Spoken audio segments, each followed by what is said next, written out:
पुढील बातमी छत्रपती संभाजीनगरहून दिनांक 27 औद्योगिक विकासाला चालना देण्यासाठी छत्रपती संभाजीनगरमध्ये सुसज्ज व पुरेशी जागा असलेलं औद्योगिक प्रदर्शन व सुविधा केंद्र उभारण्यात येईल।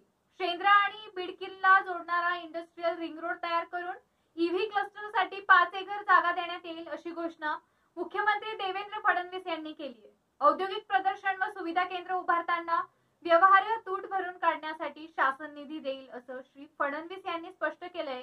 MIT महाविद्यालय chamber of Marathwada industries and agriculture तर्फे आयोजित उद्योग पुरस्कार 2025 च्या वितरण प्रसंगी ते बोलत होते। कार्यक्रमाला इतर मागासवर्गीय बहुजन कल्याण आणि अपारंपरिक ऊर्जा मंत्री अतुल सावे, विशेष आमंत्रित पाहुणे एंड्युरन्स टेक्नॉलॉजीचे व्यवस्थापकीय संचालक अनुराग जैन, CMIचे अध्यक्ष अर्पित सावे, सचिव अर्थवर्षराज नंदावत, CMIचे माजी अध्यक्ष राम भोगले आदी उपस्थित होते।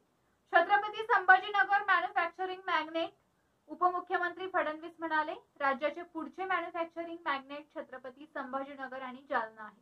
औद्योगिक विकासाला चालना देण्यासाठी छत्रपती संभाजीनगरमध्ये सुसज्ज व पुरेशी जागा असलेलं इंडस्ट्रियल एक्झिबिशन कम कन्व्हेन्शनल सेंटर उभारण्यात येईल। हे केंद्र चालवण्यासाठी अनुभवी संस्थेत दिलं जाईल। त्यातील व्यवहार्य तूट शासन निधी देऊन भरून काढेल। केंद्र सरकारच्या सहकार्याने औद्योगिक वसाहतीतील उड्डाणपूल उभारण्याची योजना आहे। तसेच 40गाव संभाजीनगर रेल्वे बोगद्यासाठी राज्य शासन पाठपुरावा करणार असून भूसंपादनाची कार्यवाही केली जाईल। जायकवाडी धरणावर सौर ऊर्जा प्रकल्प करण्यात येतोय।